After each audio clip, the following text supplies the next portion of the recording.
আমাদের দেশে কিন্তু বরাবরই এই জায়গাটাই মানে যেটা দৃশ্যমান না, মানে পর্দার আড়ালে যে জিনিসটা থাকে সেটা আমরা ভালোভাবে বুঝতে পারি না, এবং সেটাই আলটিমেটলি কিন্তু আমাদের এই প্রোগ্রেসের ইয়েটাকে বাধাপ্রাপ্ত করে। আদৌ কি আমাদের দেশে এরকম এখনও সম্ভব কি না যে সবাইকে নিয়ে কাজ করার? এই এলডিসি গ্রাজুয়েশনের পরে চ্যালেঞ্জগুলো মোকাবেলার জন্য অন্যতম একটা প্রয়োজন হচ্ছে এফটিএ করা, ফ্রি ট্রেড এগ্রিমেন্ট করা। সেখানে দেখেন যেটা মানে কি বলবো, এক্সপেরিয়েন্স বলে যে আমাদের মতন দেশ বা যেসব দেশের সমকক্ষ যে দেশগুলো আছে সেই সব দেশের সঙ্গে কিন্তু এফটিএ করাটা ইনিশিয়ালি উচিত, তারপরে যাবে ডেভেলপ কান্ট্রি বা আর ভালো দেশের সঙ্গে। আমরা কি করলাম, আমরা কিন্তু দুটো করলাম, একটা হলো জাপানের সঙ্গে রিসেন্টলি আর কি, আর একটা করলাম আমেরিকার সঙ্গে আর কি। বসুন্ধরা ডায়াপেন্ট এখন আরও উন্নত। এই হট এয়ার থ্রো টপশিট দ্রুত শোষণ করে সোনামণিকে দেয় কোমল অনুভূতি। তাহলে শুরুতেই কিন্তু আমরা অলরেডি একটা ধাপে উঠে গেছি, কিন্তু এইটার থেকে এই চ্যালেঞ্জ মোকাবেলা করার জন্য আমরা কতটুকু রেডি আছি সেটা উনি তো খুব very much confident about the present situation, বা যেটা সামনের দিকে দেখছি সেটা ঠিক আছে যে আমরা শর্ট টার্ম কিছু নিতে হবে, কিছু মিডিয়াম টার্ম নিতে হবে, পরে লার্জ স্কেলে নিতে হবে, মানে দীর্ঘমেয়াদী নিতে হবে, সেই জায়গাগুলো ঠিকই আছে। আর একটা হলো যে আদৌ কি আমাদের দেশে এরকম এখনও সম্ভব কি না যে সবাইকে নিয়ে কাজ করার?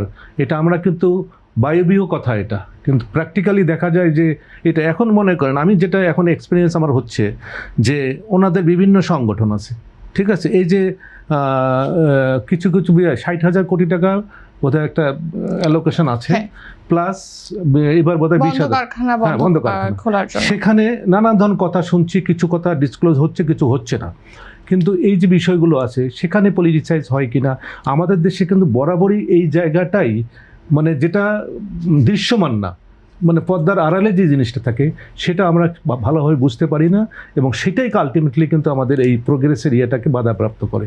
শুধু সেই জায়গায় আমার কাছে মনে হয় যে এত বড় একটা বাজেট 60,000 কোটি টাকা দিয়েছে, সেটা কি প্রপার ওয়েতে সেই ইন্ডাস্ট্রিগুলোতে যাবে কি না, 10 বছর আগে বন্ধ হয়ে আছে, তার কোনো ক্যাপাসিটি আছে কি না, সক্ষমতা আছে কি না ঘুরে দাঁড়ানোর, সেসব বিবেচনা নিশ্চয়ই হচ্ছে, আমি মনে করি নিশ্চয়ই হচ্ছে, এটাই হওয়া উচিত। তা না হলে কিন্তু এই টাকা কিন্তু আবারও আগের মতন অবস্থায় চলে যাবে। আমাদের যে অর্থনৈতিক কূটনীতি যেটা বলা হয় সেখানে আমরা কোথায় আছি, আমার অনেক সন্দেহ আছে যে এটা আমরা কতটুকু করতে পারি। তারা এগিয়ে যাচ্ছে খুব দ্রুত, কিন্তু ভিয়েতনাম এগিয়ে যাচ্ছে নানান দিক থেকে। এর যে আমার সামনে একটা ইয়ে আছে ইথিওপিয়ার মতন কান্ট্রি, সে কিন্তু গ্রোথ আমাদের চেয়ে গ্রোথ বেশি। ইথিওপিয়ার নাম শুনলে তো সবাই বলে যে তোরা ইথিওপিয়া পাঠাই দেবো, এরকম একটা কান্ট্রি ইথিওপিয়া। সেই ইথিওপিয়ার কিন্তু এই অবস্থা এখন, কিন্তু আমরা এই যে গ্রোথের কথা বলি, গ্রোথ এত স্লো হয়ে যাচ্ছে, আমরা গ্রোথের দিকে নজর দিয়েছি। দেশে বিশাল জনগোষ্ঠী কিন্তু বেকার পড়ে আছে, সুতরাং তাদের জন্য যে যেটা বিনিয়োগ দরকার সেই বিনিয়োগটা কিন্তু সেরকম হচ্ছে না। এবং আপনি আরেকটা প্রসঙ্গ হয়তো আনবেন, এই যে সুইস ব্যাংকের যে কথাটা, এই প্রসঙ্গে আমাদের দেশের ব্যাংক খাতের বেহাল অবস্থা আমি মনে করি।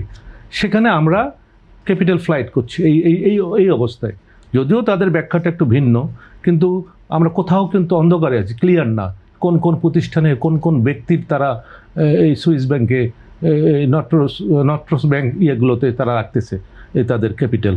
সুতরাং এই যে জায়গাগুলোতে একটা যদি আপনি ভালো দিকে যান, আর একটা দেখা যাচ্ছে আসে দাঁড়িয়ে আছে, এরকম তো আমার অর্থনীতিতে এগুলো তো আসলে শোভনীয় না।